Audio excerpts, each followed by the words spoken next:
السلام علیکم ورحمۃ اللہ وبرکاتہ۔ الحمدللہ، آج کی ہماری گفتگو کا موضوع ہے کن مبارکن، مبارک بنیے۔ اللہ سبحانہ وتعالی ہماری اس مجلس میں بھی برکت ڈالے، ہم سب کو برکتیں عطا کرے اور ہم دوسروں کے لیے خیر و بھلائی کا موجب بنے۔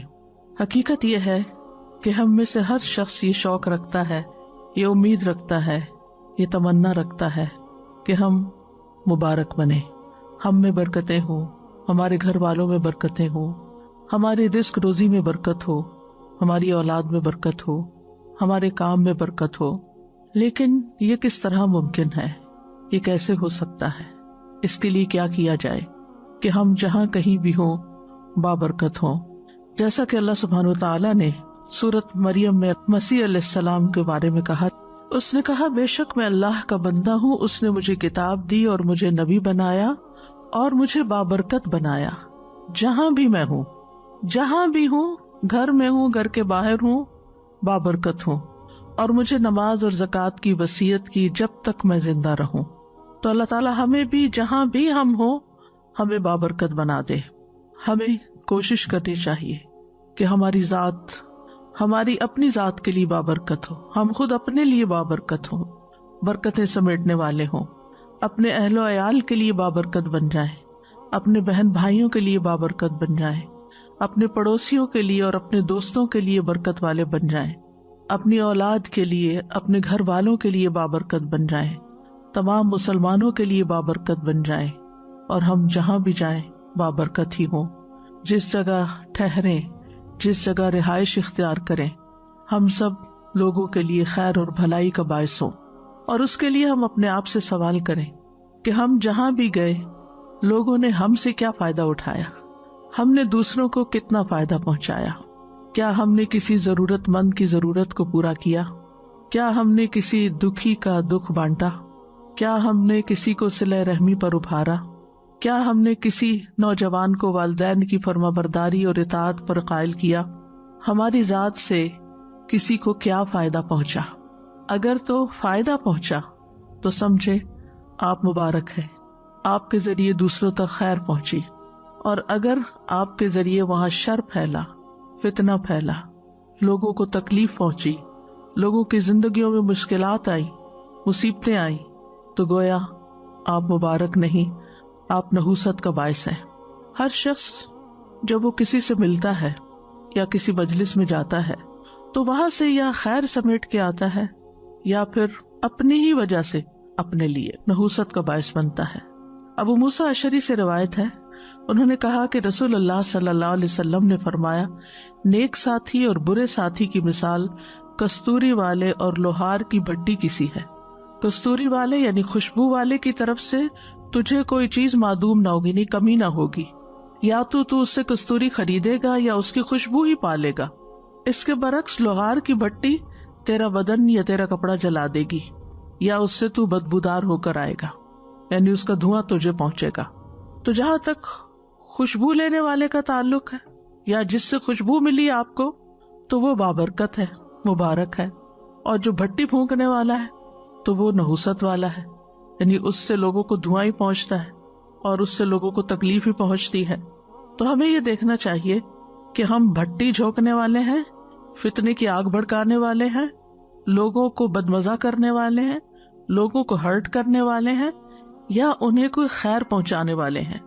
کیونکہ بعض اوقات ہم اپنی باتوں کے ذریعے، ہم اپنے ایکشنز کے ذریعے، ہم اپنے جیسچرز کے ذریعے، ہم اپنے باڈی لینگویج کے ذریعے دوسروں کو تکلیف دے رہے ہوتے ہیں، کبھی ٹانٹ کر کے، کبھی مذاق اڑا کے، کبھی تانا دے کے، کبھی باتیں سنا کے، کبھی کسی طرح، کبھی چلا کے، شاؤٹ کر کے ہم دوسروں کے ساتھ کیا معاملہ کرتے ہیں۔ جس محفل میں ہم ہوتے ہیں وہاں خوشبو پھیلتی ہے یا وہاں ہماری وجہ سے کوئی فتنہ پھیلتا ہے۔ تو اس لیے بہت ضروری ہے کہ ہم جانیں کہ ہم بابرکت کیسے بن سکتے ہیں۔ اس سے پہلے کہ ہم آگے بڑھیں، ہمیں برکت کا معنی اور مفہوم بھی اچھی طرح سمجھ لینا چاہیے۔ برکت کا لفظ با را کاف سے ہے۔ برک البعیر کا معنی ہے اونٹ اپنے گھٹنے رکھ کر بیٹھ گیا، یعنی گھٹنے ٹکا کے بیٹھ گیا۔ اور عربوں کے ہاں جس گھر میں اونٹ ہوتا تھا یا اونٹنی ہوتی تھی وہاں خیر و بھلائی ہوتی تھی، ان کی زندگی آسان ہو جاتی تھی۔ تو برکت کا معنی ہوتا ہے کسی چیز میں خیر الہی کا ظاہر ہونا، کسی چیز کے اندر خیر ظاہر ہونا. اور مبارک وہ چیز ہوتی ہے جس میں خیر و برکت پائی جاتی ہے، جس کے اندر خیر ہوتی ہے. مبارک کیا چیز ہے؟ جس کے اندر خیر ہوتی ہے. اور برکت کا لفظی معنی ہوتا ہے بڑھنا اور زیادہ ہونا، بھلائی کا ثابت ہونا اور ہمیشہ قائم رہنا. یعنی یہ نہیں کہ ٹیمپرریلی وقتی طور پر کسی کے ساتھ مسکرا کے ملے اور اوپر سے کچھ خوش آمد کر دی اور ہم سمجھے کہ ہم بابرکت ہو گئے. نہیں، یہ اندر سے پھوٹتی، اس کی جڑیں اندر ہوتی، دل کے اندر ہوتی، گہرائی میں ہوتی. جب آپ کے دل کے اندر دوسروں کے لیے، تمام انسانوں کے لیے خیر و بھلائی ہوتی ہے تو پھر آپ کی وہ سیکنڈ نیچر بن جاتی ہے. آپ جس سے بھی ملتے ہیں، جس کے ساتھ بھی معاملہ کرتے ہیں، چاہے وہ کسی شاپ میں ہو، چاہے وہ کسی اوبر میں جا رہے ہوں، ٹیکسی ڈرائیور ہو، کوئی بھی ہو، کوئی انسان جان پہچان کا یا نہیں جان پہچان کا. اور آپ نے دیکھو گے کہ دونوں طرح کے لوگ ہوتے ہیں. کچھ لوگ ہوتے ہیں جس کے ساتھ معاملہ کرے اچھا ہی کرتے ہیں، اور کچھ لوگ ہوتے ہیں کہ جب وہ کسی کے ساتھ بھی معاملہ کرے تو لڑائی جھگڑے فتنے فساد کا ہی کرتے. کچھ سن کے آتے، کچھ سنا کے آتے، کچھ وہاں فساد پھیلا کے آتے، پھر وہاں سے نکل جاتے، پھر کہیں اور پہنچ جاتے، پھر وہاں فساد پھیلاتے، پھر کہیں اور، یعنی جہاں جاتے فساد ساتھ لے کے جاتے ہیں. اور کچھ لوگ ہوتے ہیں جہاں جاتے اصلاح ساتھ لے کے جاتے ہیں. وہ وہاں کے روٹھے ہوئے ٹوٹے ہوئے لوگوں کو باہم جوڑ دیتے ہیں، ان کے اندر باہم محبتیں پیدا کر دیتے ہیں. تو یہ خیر میں اضافہ کرنے کے معنوں میں بھی آتا ہے، اور پھر اس کا قائم رہنا، یہ نہیں کوئی وقتی طور پر کسی چیز سے متاثر ہوا اور وہ ہوئی اور اس کے بعد ختم ہو گئی. اور یہ بھی یاد رکھیے کہ برکت کا تعلق صرف مال سے نہیں ہوتا. عام طور پر ہم برکت کس معنی میں لیتے ہیں؟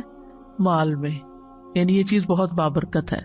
برکت وقت میں بھی ہوتی ہے، عمر میں ہوتی ہے، اولاد میں بھی برکت ہوتی ہے، ازواج میں بھی ہوتی ہے. بیوی یا شوہر ایک دوسرے کے لیے بابرکت ہوتے ہیں.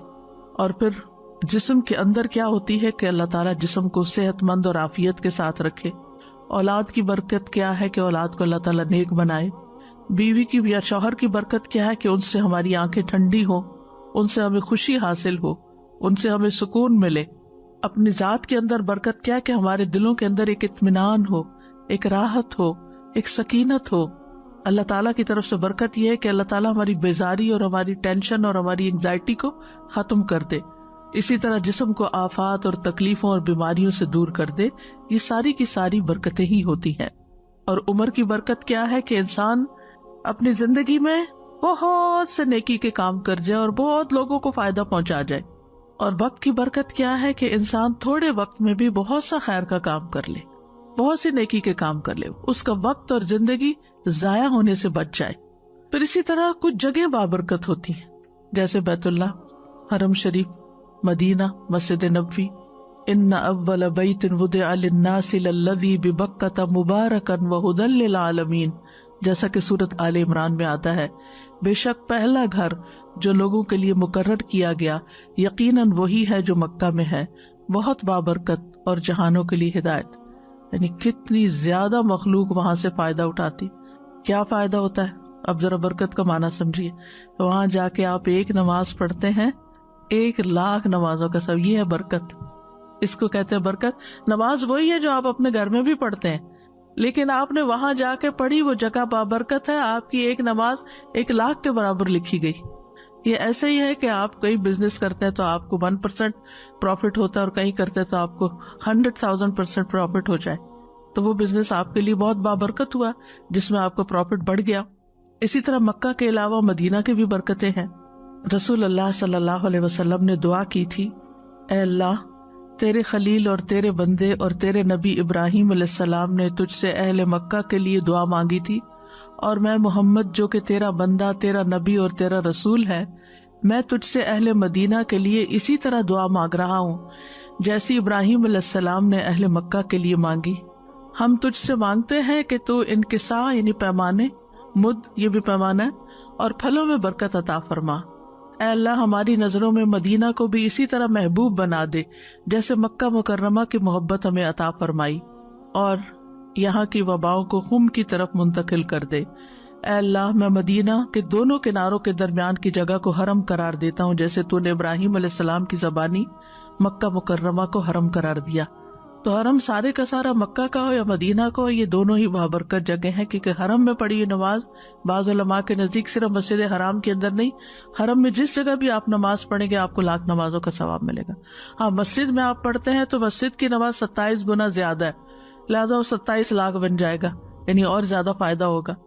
لیکن اگر آپ مسجد کے باہر پڑھتے ہیں تب بھی نمازوں کا اجر و ثواب زیادہ ہے۔ اسی طرح وہاں کے صدقہ خیرات کا ثواب، وہاں کے ذکر اذکار کا، طواف، نیکیوں کا موقع، یہ آپ کو دنیا میں اور کس جگہ مل سکتا ہے، کسی اور جگہ یہ برکتیں نہیں ہیں۔ پھر اسی طرح لاکھوں لوگ ہوتے ہیں لیکن کھانے پینے کی کوئی چیز کم نہیں پڑتی، شارٹیج نہیں ہوتی، ہر چیز ہر ایک کو میسر آ جاتی ہے۔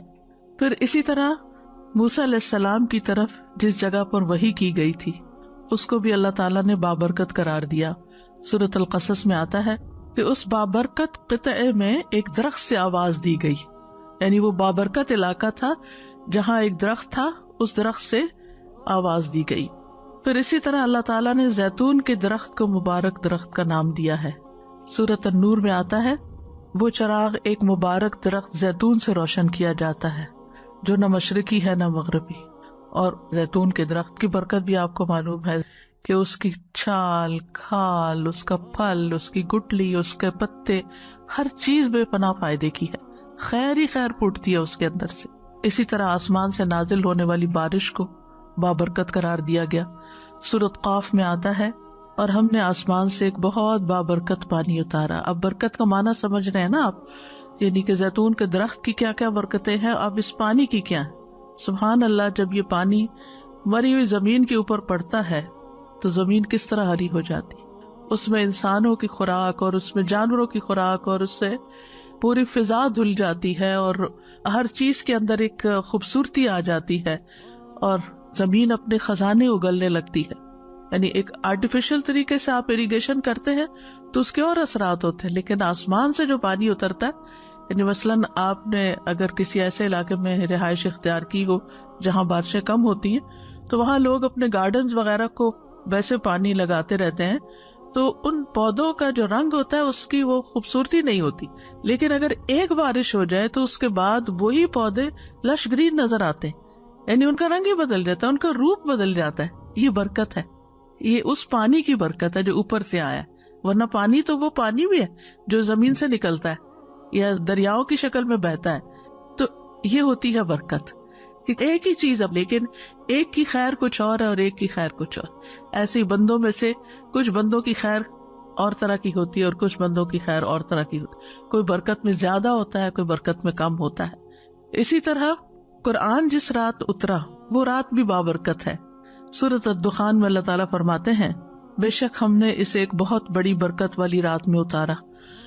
ایک اور جگہ پر آتا ہے انا انزلناہ فی لیلۃ القدر۔ لیلۃ القدر کی کیا برکت ہے، سوچئے، وما ادراک ما لیلۃ القدر، لیلۃ القدر خیر من الف شہر۔ یہ ہے برکت، اس ایک رات کی آپ عبادت کرتے ہیں، 1000 مہینوں کی عبادت سے اس کا اجر بڑھ جاتا ہے۔ یعنی اگر 1000 مہینے آپ عبادت کرتے رہے، اور کون کر سکتا ہے؟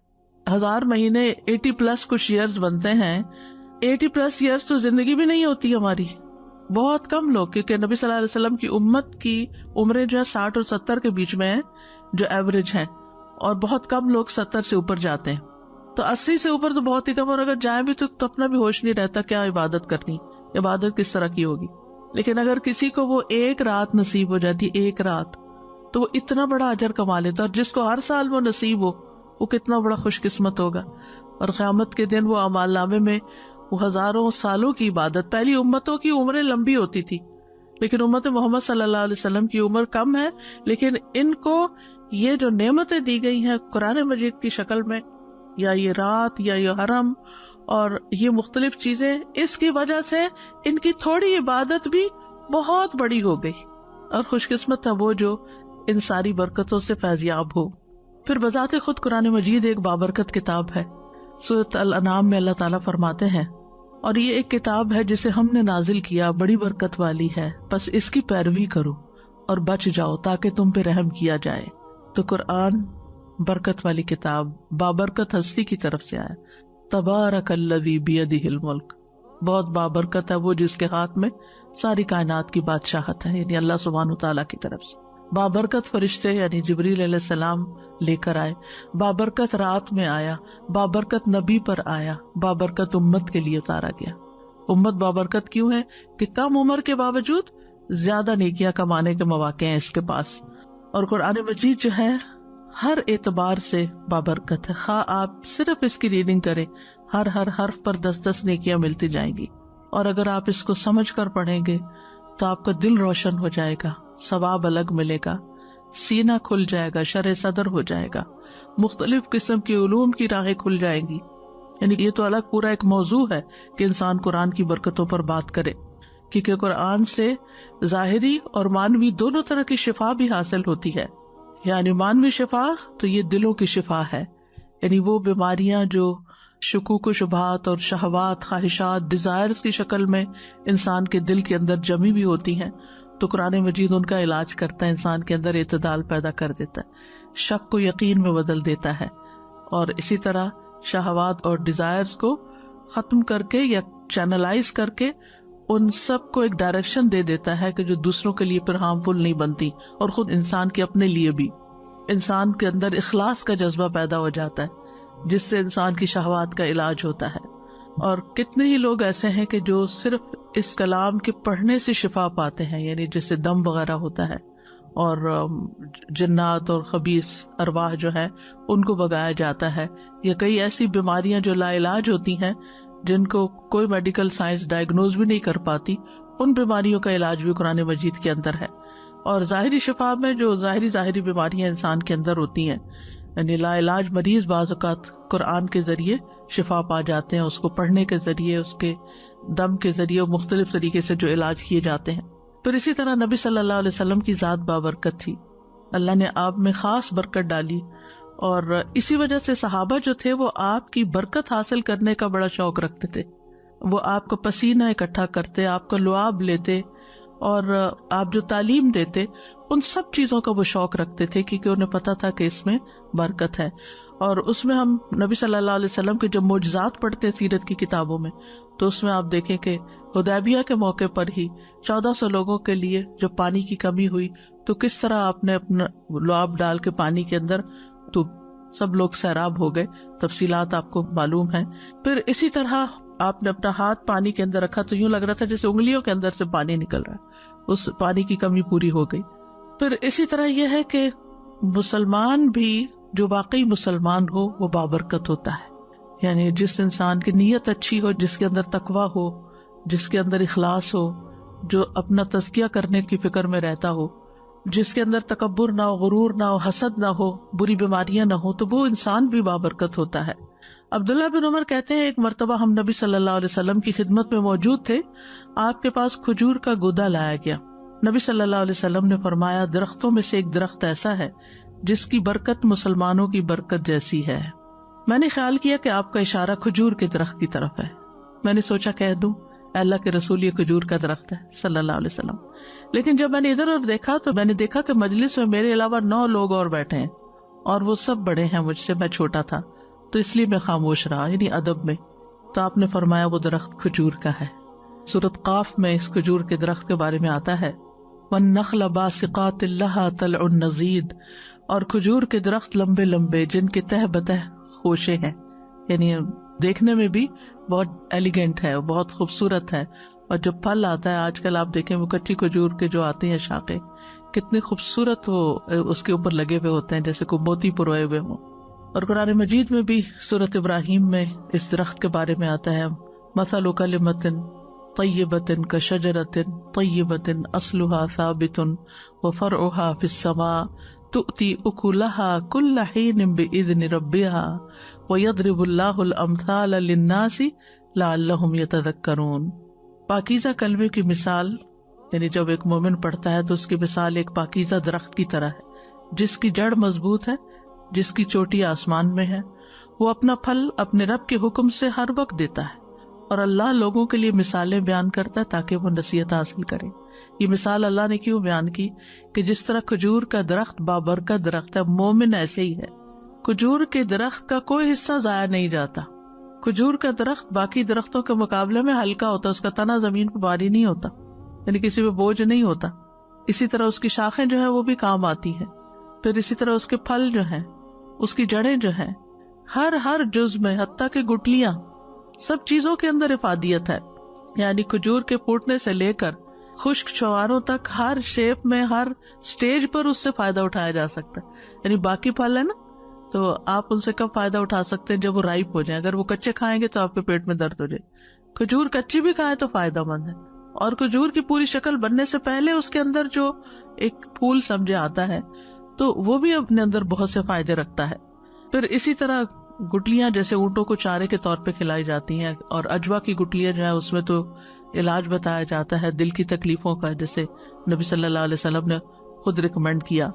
تو پھر اسی طرح یہ ہے کہ کھجور جو ہے وہ ہمیشہ احسان کا معاملہ کرتی ہے. ایور گرین درخت ہے، اس کے پتے سال میں سوکھتے نہیں، گرتے نہیں ہیں. اور پھر یہ کہ وہ صرف دیتا ہی دیتا ہے، لیتا کچھ نہیں. بہت کم پانی لیتا ہے کھجور کا درخت، یعنی ایسے علاقوں میں بھی اگ جاتا ہے جو انتہائی گرم ہوتے ہیں اور اس میں بارش نہ ہونے کے برابر ہوتی ہے. اور پھر یہ کہ اتنا میٹھا پھل دیتا ہے، اور پھر وہ پھل عرصے تک خراب بھی نہیں ہوتا، یعنی جب اس کو سکھا لیا جاتا ہے. تو اسی طرح جو ایک مومن ہوتا ہے، یعنی پرفیکٹ ایگزامپل ہے کھجور کے درخت کے ساتھ مبارک انسان کی. جو مبارک انسان ہوتا ہے، یعنی کن مبارکن کی جو بات ہو رہی ہے، جو مبارک انسان ہوتا ہے اس کی برکت ہر طرح کے حالات میں اور ہمیشہ رہتی ہے کہ وہ ہر طرح سے لوگوں کے لیے فائدہ مند ہوتا ہے. وہ اپنی زندگی کے ہر فیز میں، یعنی جوان ہے تب بھی، اور بڑھاپے میں ہے تب بھی، اور حتیٰ کہ مر جاتا ہے تب بھی اس کا فیض جاری رہتا ہے. یہ ہوتا ہے مبارک ہونا، کہ مرنے کے بعد بھی وہ اپنے اچھے آثار چھوڑ جاتا ہے. جسے سورۃ یاسین میں آتا ہے نا، انا نحن نحیی الموتى ونکتب ما قدموا وآثارهم. تو وہ ما قدموا، جو انہوں نے آگے بھیجا وہ بھی، اور جو ان کے پیچھے رہتا مرنے کے بعد، چاہے وہ اچھی یادیں ہیں، چاہے وہ اچھی کتابیں ہیں جو لکھ گئے، یا وہ اچھا علم ہے جو پھیلا گئے، یا لوگوں کو خیر پہنچا گئے، کوئی کنواں کھدوا گئے، کوئی مسجد بنوا گئے، کوئی اسکول بنوا گئے، کوئی سڑکیں بنوا گئے، کوئی خیر کے کام کر گئے. ان سے لوگ جو ہے وہ فائدہ اٹھاتے جا رہے ہیں، انسان بھی، جانور بھی، حیوان بھی، پرند چرند. انہوں نے مال جمع کر کے گن کے اور سینت کے نہیں رکھا، بلکہ اس کو اپنی زندگی میں بھی خیر کے کاموں میں لگاتے رہے، اور مرنے کے بعد کے لیے بھی اپنے خیر کے کام ایسے چھوڑ گئے کہ ان کی ذات سے لوگوں کو فائدہ پہنچتا رہتا. اور پھر یہ کہ کھجور کا درخت صرف فائدہ دیتا ہے، اس میں کوئی چیز نقصان کی نہیں. تو اسی طرح مومن جو ہے وہ صرف فائدہ دیتا ہے، اس میں کوئی چیز خراب نہیں ہوتی، یعنی کہ نقصان دینے والی نہیں ہوتی. وہ دھوکہ نہیں دیتا، وہ آپ سے جھوٹ نہیں بولتا، وہ خیانت نہیں کرتا، وہ گالی گلوچ نہیں کرتا، وہ شاؤٹنگ نہیں کرتا، وہ ہارش لینگویج استعمال نہیں کرتا. وہ صرف احسان کا معاملہ کرتا ہے، خرابی کا معاملہ نہیں کرتا. لین دین میں کھرا ہوتا ہے، لپٹ کر لوگوں کے پیچھے پڑ کے سوال نہیں کرتا، عمدہ طریقہ اختیار کرتا ہے. اسی طرح تکلف نہیں کرتا، یعنی کہ وہ اپنے اوپر کوئی خول نہیں چڑھاتا. جو اندر سے ہوتا ہے وہی باہر سے ہوتا ہے، ڈبل سٹینڈرڈ نہیں ہوتے اس کے. لوگوں کی برائیوں سے، برے رویوں سے درگزر کر جاتا ہے، اگنور کر جاتا ہے. آپ دیکھیں بہت سی لڑائی جھگڑے فساد جو ہے نا وہ وہی ختم ہو جائے اگر آپ اس کو اگنور کر. ویسے کسی نے آپ کو سخت بات کہہ دی تو اگر آپ جواب نہ دیں تو بات آگے نہیں بڑھے گی، لیکن اگر آپ نے جواب دیا تو پھر تو شروع ہو جائے گا سلسلہ، پتہ نہیں وہ کہاں جا کے ختم ہوگا. پھر اسی طرح یہ ہے کہ جو بابرکت مومن ہوتا ہے وہ اخلاص کے ساتھ کسی کے ساتھ نیکی کرتا ہے، شکریہ کا طالب نہیں ہوتا. وہ اس انتظار میں نہیں ہوتا کہ میں نے اس کے ساتھ بھلائی کی، ابھی میرا شکریہ کب بولیں. وہ تعریف کا منتظر نہیں ہوتا کہ لوگ میری تعریف کرے تو میں چلوں. دھکا سٹارٹ نہیں ہوتا کہ کوئی مجھے پمپ کرے تو پھر میں آگے بڑھوں، اور اگر کسی نے میری تعریف نہیں کی تو اس کے بعد اب میں کوئی خیر کا کام کرنے والا نہیں. پھر اسی طرح یہ ہے کہ کھجور کا درخت ہوتا ہے نا، اسٹریٹ، سیدھا ہوتا ہے، مستقیم. تو جو بابرکت مومن ہوتا ہے وہ بھی اسی طرح ہوتا ہے، اسٹریٹ فارورڈ بھی ہوتا ہے، اور پھر استقامت بھی ہوتی ہے اس کے اندر قوت اور مضبوطی ہوتی ہے. ہوائیں اور چکر طوفان اس کو گرا نہیں پاتے، آندھیاں اس کو نقصان نہیں دیتی. کئی درخت ہوتے ہیں ویسے بہت بڑے ہوتے ہیں، خوبصورت ہوتے ہیں، لیکن آندھیاں برداشت نہیں کر سکتے، گر جاتے ہیں. پھر اسی طرح ایک مومن جو ہوتا ہے وہ اپنے دین میں طاقتور ہوتا ہے، مضبوط ہوتا ہے، جمع ہوا ہوتا ہے. آزمائشیں آتی ہیں، مشکلات آتی ہیں، لیکن وہ اپنا دین نہیں چھوڑتا، وہ اپنے دین میں پختہ رہتا ہے. تکالیف میں صبر کرتا ہے، اچھے حالات میں شکر ادا کرتا ہے، خود ہدایت یافتہ ہوتا ہے، دوسروں کو ہدایت کی طرف بلاتا ہے۔ پھر اسی طرح یہ ہے کہ کھجور کے درخت کو اگر کاٹ بھی دیا جائے تو بھی اس کے کئی استعمال ہوتے ہیں۔ اسی طرح مومن جب فوت بھی ہو جاتا ہے، دنیا سے چلا بھی جاتا ہے، اور اگر دنیا میں بھی اس کو لوگ اپنے سے کاٹ کے الگ کر دیں، اللہ تعالیٰ سب کو محفوظ رکھے کہ لوگوں کو بے گناہ جیل میں بھیج دیا جاتا ہے یا کہیں بھی، تو وہ وہاں بھی خیر پہنچاتے ہیں۔ ایک شخص نے کسی مجلس میں کہا کہ اللہ عمر بن عبدالعزیز کو بخش دے اور حجاج بن یوسف پر رحم کرے۔ انہوں نے کہا کہ تم نے یہ کہا کہ عمر بن عبدالعزیز وہ تو اتنے خلیفہ راشد تھے اور حجاج بن یوسف تو بڑا ظالم تھا، تو تم ایک کو کس طرح کی دعا دے رہے اور ایک کو کس طرح؟ تو کہنے لگے کہ ہم فلاں جزیرے کے رہنے والے لوگ ہیں، عمر بن عبدالعزیز جو تھے وہ ہمارے پاس اشقیاء کو بھیج دیتے تھے، یعنی جو شریر لوگ ہوتے تھے، بدبخت لوگ ہوتے تھے، ان کو اس جزیرے میں ایگزائل کر دیتے، وہ وہاں پر آ کر پھر چوریاں کرتے، ڈاکے ڈالتے۔ ہمارے لیے بڑی مشکلات اس نے کھڑی کر دی، تو اس لیے ہم کہتے ہیں کہ اللہ عمر بن عبدالعزیز کو بخش دے۔ اور حجاج بن یوسف نے نیک لوگوں کو سزا دینے کے لیے اس جزیرے میں بھیجا، تو فلاں ہمارے پاس آیا اور اس نے اتنا دین سکھایا، خیر پھیلائی کہ ہم سب دین سے مستفید ہو گئے، تو اس لیے اس نے بظاہر تو ایک طرح سے وہ اچھا کام نہیں کیا، لیکن ہمارے حق میں وہ بڑا بہتر ہو گیا۔ تو ایسا ہوتا ہے کہ مومن جو ہوتا ہے نا، وہ جہاں بھی جاتا ہے، جس بھی ماحول میں ہوتا ہے، جس بھی مجلس میں ہوتا ہے، یہ نہیں کہ وہ کچھ لوگوں کے سامنے اچھا ہوتا ہے اور اگر وہ لوگ نہ ہوں تو پیچھے غیبتیں بھی کرتا ہے اور چگلیاں بھی کرتا ہے۔ یعنی کچھ لوگوں کا یہ ہوتا ہے نا کہ اگر اچھی محفل میں ہے تو آج چپ رہیں گے، ذرا شرافت سے کام لیں گے، لیکن جو ہی وہاں سے نکلے تو سارا خول ادھر ہی اتار کے پھینک دیا، اور پھر وہ شروع ہو جاتے ہیں کسی کی برائی کرنے، کسی کے اوپر نقص نکالنے، کسی کا مذاق اڑانے۔ شر ان کا جو اندر ہوتا ہے نا وہ باہر نکل آتا ہے، تو یہ نہیں ہونا چاہیے۔ تو اس میں یہ ہے کہ جو مومن ہوتا ہے نا، وہ جہاں بھی جاتا ہے، مبارک شخص وہ ہوتا ہے جو جہاں جاتا ہے خیر لے کے جاتا ہے، وہ وہاں کسی نہ کسی کو کوئی نہ کوئی فائدہ پہنچا کے آتا ہے، کسی کو تسلی دے گا، کسی کا کوئی کام کر دے گا، کسی کی کوئی خدمت کر دے گا، کسی کو کوئی اچھی بات بتا دے گا۔ یعنی وہ فارغ بیٹھنے والا، ہاتھ پہ ہاتھ دھر کے بیٹھنے والا، صرف خدمت لینے والا نہیں ہوتا، بلکہ وہ لوگوں کو خیر کی بات بتا کر کسی اچھے کام پہ لگانے والا بھی ہوتا ہے۔ اس میں ضروری نہیں ہوتا کہ آپ صرف ایک معلم ہی ہو، ایک ٹیچر ہو یا ایک عالم ہو تو تبھی مبارک ہوں گے کہ آپ دوسروں کو تعلیم دے کے کریں گے۔ جو اسکل اللہ نے آپ کو دی ہے، مثلاً آپ اچھا کھانا پکانا جانتی ہیں، آپ بچوں کی تربیت کی ماہر ہیں، آپ لوگوں کی کاؤنسلنگ اچھی کر سکتی، یعنی اپنے آپ کو پہچانیے کہ کون سا ہنر ہے میرے پاس، اور میں کسی بھی مجلس میں بیٹھ کر لوگوں کے ساتھ کیا شیئر کر رہی ہوں، کیا غیبتیں شیئر کر رہی ہوں یا زندگی گزارنے کے اچھے طریقے شیئر کر رہی ہوں۔ یعنی ہر ایج کے لوگ ہوتے ہیں نا، بعض اوقات دعوت ہوتی ہے، کہیں سب جمع ہے، کوئی شادی کا موقع ہے یا گھر میں کسی نے اب کوئی ایسا انتظام کیا ہوا ہے، اب ہر طرح کے لوگ آئے ہوئے ہیں، بیٹھے ہیں۔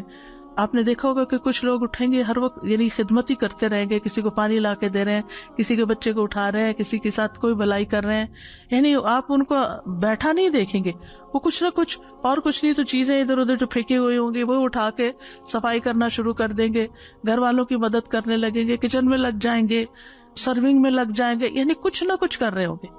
اچھا، کچھ ایسے بزرگ ہوتے ہیں کہ جو یہ سارے کام نہیں کر سکتے، تو ان کی خیر کیا ہو سکتی ہے کہ وہ جس کے ساتھ بیٹھے ہوں گے اس کو کوئی اچھی خیر کی بات بتا رہے ہوں گے۔ تو ہر شخص اپنے اپنے اعتبار سے وہ یعنی کہ زندگی کے کس سٹیج پر ہے، علم کے کس مرتبے پر ہے، جسمانی قوت کی کس سٹیج پر ہے، اور وہ دوسروں کو کیا دے رہا ہے، کیا فائدہ پہنچا رہا ہے۔ تو اس لیے مبارک بنیے، یعنی خیر پہنچائیے، یعنی کسی مسلمان میں برکت ہونے سے مراد اس سے خیر کثیر کا حاصل ہونا ہے۔ مبارک بنیے یعنی دوسروں کو خیر پہنچانے والے بنیے، دوسروں کا فائدہ کرنے والے بنیے۔ ام المومنین حضرت جویریہ کی شادی جب رسول اللہ صلی اللہ علیہ وسلم سے ہوئی تو ان کے اس بنا پر کہ نبی صلی اللہ علیہ وسلم نے ان سے شادی کر لی، اور انہوں نے کہا کہ اب جو ان کا قبیلہ ہے وہ نبی صلی اللہ علیہ وسلم کے سسرال بن گئے ہیں، لہٰذا انہوں نے جو لوگ پکڑے ہوئے تھے غزوہ بنو المصطلق وہ سب آزاد کر دیے۔ تو اس لیے کسی نے کہا اس سے عظیم برکت والی عورت میرے علم میں نہیں کہ جس کی وجہ سے اس کے قبیلے کے لوگوں کو اتنا فائدہ پہنچا کہ اتنے لوگوں کو آزادی مل گئی۔ ہم سوچیں ہماری وجہ سے لوگوں کی زندگیوں میں کیا خیر آئی، کتنے لوگوں کو، کسی کو آزادی ملی ہو، کوئی ہم نے قیدی چھڑائے ہو، کوئی ہم نے لوگوں کے پانی پینے کا انتظام کیا ہو، کسی علاقے کی سرابی کا انتظام کر دیا. ہم نے کیا کیا؟ ہم سے کیا خیر پہنچی لوگوں کو؟ یا ہم صرف ہر وقت اپنا ہی رونا روتے رہتے ہیں؟ کیونکہ کچھ لوگ ہوتے ہیں جو ہر وقت یہی سوچتے رہتے ہیں اچھا اب دوسروں کے لیے اور کیا کریں، اور کیا نیکی کا کام کریں. اور نیکی سے مراد ان کی صرف ذاتی عبادت نہیں ہوتی، وہ نیکی کے کام یہ بھی سمجھتے ہیں کہ اچھا اب اور کس طریقے سے لوگوں کی زندگی میں خیر، خوشی، بھلائی، آرام، راحت لایا جائے. راحت جسمانی بھی ہوتی ہے، راحت قلبی بھی ہوتی ہے، راحت ذہنی بھی ہوتی ہے. جب آپ کسی کو علم دیتے ہیں تو ذہنی راحت پہنچا رہے ہوتے ہیں، کیونکہ اس کے مسائل حل ہو رہے ہوتے ہیں، گتھیاں کھل رہی ہوتی ہیں، تو اس کا دماغ روشن ہو رہا ہوتا ہے، تو اس کو خیر پہنچ رہی ہوتی ہے آپ کی طرف سے. اور اسی طرح کچھ راحت قلبی بھی ہوتی ہے، جب آپ اللہ کا ذکر کرتے ہیں، اللہ کی کتاب میں سے کچھ پڑھتے پڑھاتے ہیں، تو آپ لوگوں کو قلبی راحت پہنچا رہے ہوتے ہیں، یا ان کی کوئی پریشانی یا مسئلہ سن کے اس کا کوئی حل نکالتے ہیں. اور یہ کام ضروری نہیں کہ گھر سے باہر جا کے کیا جائے، اب تو گھر کے اندر بھی بیٹھ کے آپ واٹس ایپ کے ذریعے، فون کے ذریعے، نیٹ کے ذریعے بہت کچھ کر سکتے ہیں. اور سب سے پہلے تو خود آپ اپنے گھر والوں کے لیے کر سکتے ہیں. مثلاً ایک ینگ لڑکی جس کے چھوٹے چھوٹے بچے ہوں، کہیں نہیں جا سکتی، لیکن آپ نے دیکھا ہوگا کہ گھر میں خود بچے کتنے مسئلے لے کر آتے ہیں. ایک بچہ اسکول سے آتا ہے روتا ہوا، وہ ایک مسئلہ لے کے آتا ہے، آپ اس کا مسئلہ حل کرتے ہیں. ابھی اس سے فارغ نہیں ہوتے تو دوسرا ایک اور مسئلہ اٹھا کے لے آتا ہے، تیسرا وہ وہاں لڑکے آ گیا، چوتھے نے کچھ اور گڑبڑ کر دی، کسی نے کچھ چیز گرا دی، کسی نے کچھ توڑ پھوڑ دیا. اب ان سارے مواقع پر، ان ساری سچویشنز پر آپ تحمل کے ساتھ آپ ان کی درستگی کرے جا رہے ہیں. جو چیز گری اس کو آرام سے اٹھا لیتے ہیں بغیر کچھ بولے، بغیر چلائے. جو ہونا تھا ہو گیا، جو ٹوٹنا تھا ٹوٹ گیا، اب آپ اس کو سمیٹ رہے ہیں. کچھ لوگ ہوتے ہیں وہ مسئلہ حل کرنے کے وجہ اس کو اور بڑھا دیتے ہیں. تو ایک بابرکت عورت جو گھر میں ہوتی ہے، وہ گھر میں فتنہ فساد نہیں پھیلاتی، وہ گھر میں چیختی چلاتی نہیں، بلکہ ان سارے معاملات کو آسان طریقے سے حل کرتی ہے کہ وہ گھر ایک جنت کا نمونہ بن جاتا ہے. اور اس کے برعکس ایک دوسرا طریقہ یہ ہوتا ہے کہ بس ناک میں مکھی نہیں بیٹھنے دینی، ذرا سے کوئی بات ہوئی نہیں، آپے سے باہر ہو گئے اور بات کہاں سے کہاں تک پہنچا دی اور فساد ہی فساد پھیلا دیا. اور نتیجہ پھر کیا ہوتا ہے؟ وہ کوئی ادھر روٹ کے چلا گیا، اس نے کھانا نہیں کھایا، وہ بھوکا سو گیا. کوئی گھر سے جو ذرا بڑے بچے گھر سے باہر نکل گئے، میاں جو ہے وہ آئے تو اور چلانے لگے، اور گھر ایک آفت اور مصیبت ایک جہنم خانہ بنا ہوا ہے. تو اس لیے بہت ضروری ہے کہ ہم جہاں بھی ہوں، مختلف سچویشنز میں، وہاں بابرکت بنے، خیر پہنچانے والے بنے. اور اس میں سب سے پہلی چیز یہ ہے کہ یہ یاد رکھیں، برکت اللہ کی طرف سے ہوتی ہے، برکت اللہ کی طرف سے ہوتی ہے. صحیح بخاری کی کتاب الاشربہ میں آتا ہے، البرکۃ من اللہ. جب اس سے ملتی ہے تو پھر کیا کرنا چاہیے؟ کیا کرنا چاہیے؟ اس سے مانگنی چاہیے، اس سے تعلق رکھنا چاہیے، کیونکہ ہی از دا سورس آف برکہ. جب آپ کا کنیکشن اس سے جڑے گا تو آپ کو برکت ملے گی، تو آپ خیر والے بن جائیں گے. سورۃ ملک میں اللہ تعالیٰ فرماتے ہیں، بہت بابرکت ہے وہ کہ تمام بادشاہی صرف اس کے ہاتھ میں ہے اور وہ ہر چیز پر پوری طرح قادر ہے. تبارک کا مطلب ہے کہ اللہ تعالیٰ بہت عظیم و بلند تر ہے. ایک ہوتا ہے لفظ برکہ، ایک ہوتا ہے مبارک، ایک ہوتا ہے تبارک. جو تبارک ہے نا، یہ صرف اللہ کے لیے ہوتا ہے، ٹھیک ہے. مبارک، نبی صلی اللہ علیہ وسلم بھی مبارک ہیں، کوئی اور مسلمان بھی مبارک ہو سکتا، لیکن تبارک کا لفظ قرآن مجید میں صرف اللہ تعالیٰ کے لیے آیا. یعنی بیدک الخیر انک علی کل شیء قدیر. ساری خیرات، سارے انعامات، سارے احسانات اللہ ہی کی طرف سے ہوتے ہیں. ہر خیر کا منبع اور سورس اللہ کی ذات ہے. اللہ کا تو نام بھی بابرکت ہے. قرآن مجید میں آتا ہے، تبارک اسم ربک ذی الجلال والاکرام. اور صرف ایک نام نہیں کہ کوئی ایک نام، اللہ تعالیٰ کے تمام نام، اس کی ساری صفات بابرکت ہیں. یعنی اللہ کا نام جب کسی چیز کے ساتھ مل جاتا ہے تو اس میں برکت داخل ہو جاتی ہے. آپ کھانا کھا رہے ہیں، بسم اللہ پڑھ کے کھا رہے ہیں، پکا رہے ہیں تو بسم اللہ پڑھ رہے ہیں، خرید رہے ہیں، دروازہ کھول رہے ہیں، بند کر رہے ہیں، گھر میں داخل ہوئے ہیں، ہر موقع پر اگر آپ اللہ کا نام لیتے ہیں، بسم اللہ کہتے ہیں، تو برکتیں ہو جاتی ہیں. تو اللہ سبحانہ وتعالیٰ کی ذات بھی بابرکت ہے، اللہ کے نام بھی بابرکت ہے. اور اس کا اظہار کہاں ہوتا ہے؟ مخلوقات میں، کہ مخلوق پر جتنے بھی احسان ہیں وہ سارے کے سارے اللہ سبحانہ وتعالیٰ کی طرف سے ہیں، لہٰذا ہمیں اللہ تعالیٰ سے ہی برکت طلب کرنی چاہیے۔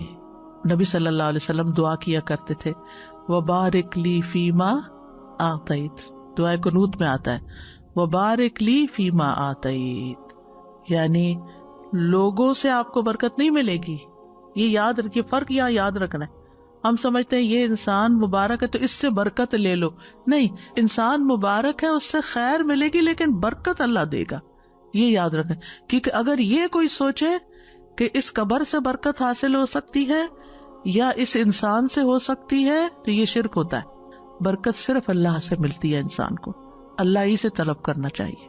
تو جیسے اللہ سبحانہ وتعالیٰ کی ذات بابرکت ہے، اس کی کتاب بابرکت ہے، اس کا رسول بابرکت ہے، اس کا گھر بابرکت ہے، کچھ زبان اور مکان یعنی کچھ اوقات جو ہم پیچھے ذکر کر چکے ہیں، کچھ مقام جن کو اللہ نے شرف بخشا ہے وہ بابرکت ہیں، تو ہمیں برکت صرف اللہ سے طلب کرنی چاہیے، غیر اللہ سے برکت طلب نہیں کرنی چاہیے، یہ شرک ہو جاتا ہے۔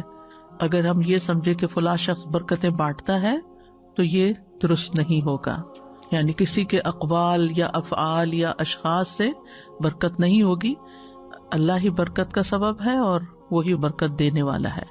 تبارکت ربنا وتعالیت، بڑی برکتوں والا ہے، عظمتوں والا ہے اے ہمارے رب، اور بہت بلند و بالا ہے۔ پھر اسی طرح یہ ہے کہ ساری خیر اللہ کے ہاتھ میں ہے۔ سورۃ آل عمران میں اللہ تعالیٰ فرماتے ہیں، کہہ دیجیے اے اللہ بادشاہی کے مالک، تو جسے چاہے بادشاہی دیتا ہے، جس سے چاہے چھین لیتا ہے، جسے چاہے عزت دیتا ہے، جسے چاہے ذلیل کرتا ہے، تیرے ہی ہاتھ میں ہر بھلائی ہے، ہر بھلائی، بے شک تو ہر چیز پر پوری طرح قادر، انکا علی کل شیء قدیر۔ اور ہم دیکھتے ہیں کہ اللہ سبحانہ وتعالیٰ نے انسان کی پیدائش سے بھی پہلے زمین پر برکتیں اتار دی تھی۔ سورۃ فصلت میں آتا ہے، قل اانکم لتکفرون بالذی خلق الارض فی یومین وتجعلون له اندادا ذلک رب العالمین وجعل فیہا رواسی من فوقہا وبارک فیہا من فوقہا وبارک فیہا وقدر فیہا اقواتہا فی 4 ایام سواء للسائلین۔ اس کا معنی کیا ہے؟ کہہ دیجئے کیا بے شک تم واقعی اس کا انکار کرتے ہو جس نے زمین کو 2 دن میں پیدا کیا اور اس کے لیے شریک ٹھہراتے ہو؟ وہی سب جہانوں کا رب ہے، اور اس نے اس کے اوپر سے گڑے ہوئے پہاڑ بنائے، یعنی اس میں ڈالے، اور اس میں بہت برکت رکھی، یعنی زمین کے اندر، اور اس میں غذائیں اندازے کے ساتھ رکھی 4 دن میں۔ اس حال میں کہ سوال کرنے والوں کے لیے برابر جواب ہے۔ کیا برکتیں ہیں جو زمین سے نکلتی، کوئی بتائے گا؟ ان گنت۔ حیرانی ہوتی ہے، ایک درخت آپ 1 سال لگا دیتے، ہر سال وہ پھل دے رہا ہے، پھل دے، کہاں سے اگل رہا ہے، کہاں سے آ رہا ہے، دیے جا رہا۔ آپ فیکٹری لگاتے ہیں، جو چیز ڈالتے ہیں بس اتنی نکل آئے گی، کیا مجال اس سے 1 پیس بھی زیادہ نکلے۔ مثلا آپ بسکٹ بنا رہے ہیں گھر پہ، آپ کوئی چیز تو جتنی آپ اوون میں ڈالیں گے اتنا ہی باہر نکلے گا، وہ بڑھ کے نہیں نکلے گا۔ لیکن زمین کے اندر سے یعنی خیر کا اضافہ، چیز چھوٹی سی ہے لیکن اس کے اندر سے خیر نکلتی آ رہی۔ اسی طرح زمین کے اندر اللہ نے جو برکتیں رکھی، پانی کی شکل میں رکھی یا اور معدنیات کی شکل میں رکھی، یعنی جو انسان کی ضرورت تھی وہ ساری چیزیں اللہ نے زمین کے اندر انسان کے لیے ڈال دی۔ تو یہ ساری خیر جو ہے اس کو بھی بابرکت بنایا، یعنی ایک چھوٹے سے بیج کے اندر سے خیر کثیر۔ برکت کیا ہوتی ہے؟ خیر کثیر، چھوٹی سی چیز کے اندر سے بہت سا فائدہ نکلا۔ اور اسی طرح یاد رکھیے کہ ایک برکت حصی ہوتی ہے، ایک مانوی ہوتی ہے، ٹھیک ہے؟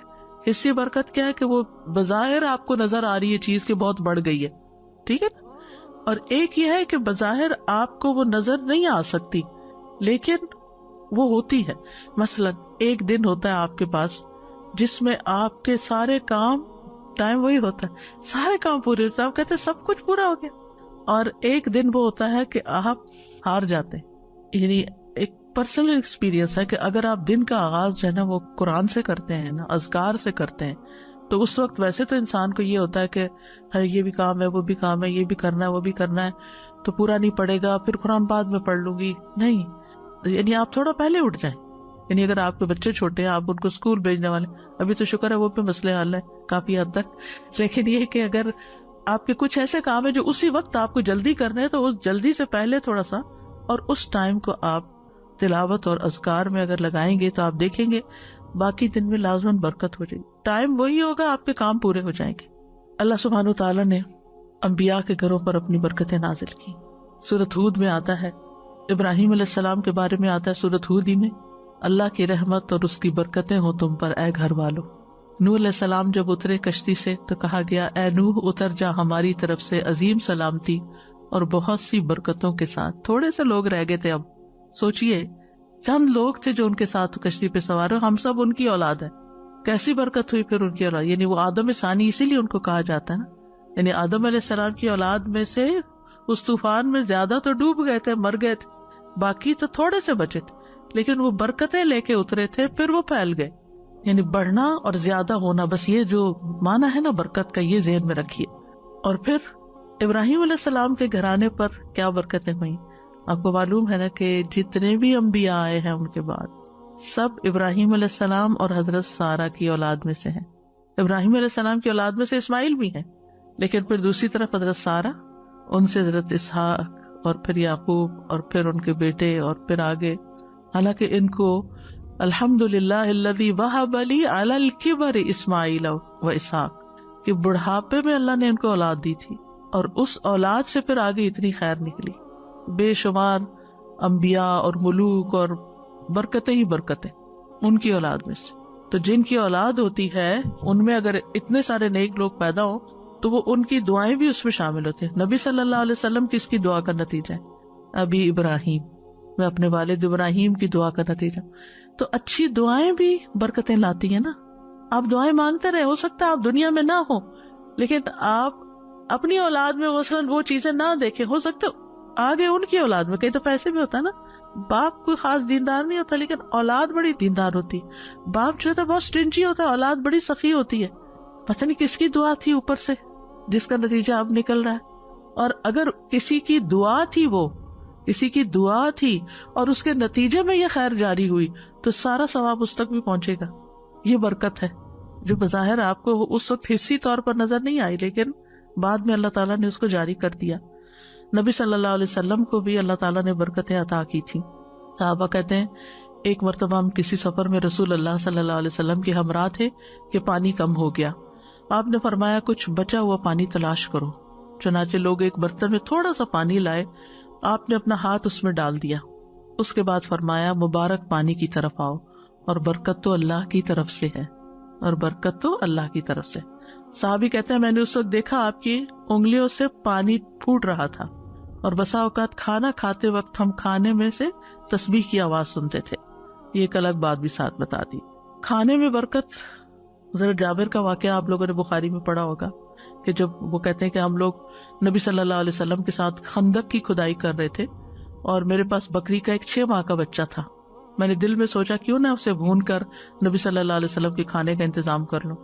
تو میں نے اپنی بیوی سے کہا کہ اس کے پاس جو کچھ ہے اس کو نکالے، جو پیسے اور روٹیاں پکائے اور بکری ذبح کر لیتے ہیں. بہرحال انہوں نے بھون کے روٹیاں پکا کے اور لے گئے نبی صلی اللہ علیہ وسلم کے پاس. جب وہ لوگ گھر واپس آ جاتے تھے، دن کو خندق کھودتے تھے، رات گھروں کو آ جاتے تھے مدینہ میں. تو میں نے جا کے عرض کیا یا رسول اللہ صلی اللہ علیہ وسلم، میں نے تھوڑا سا گوشت بھونا ہے اور جو ہمارے پاس تھا، اور اس کے ساتھ کچھ جو کی روٹیاں پکائی ہیں. میری خواہش ہے کہ آپ میرے ساتھ میرے گھر چلیں.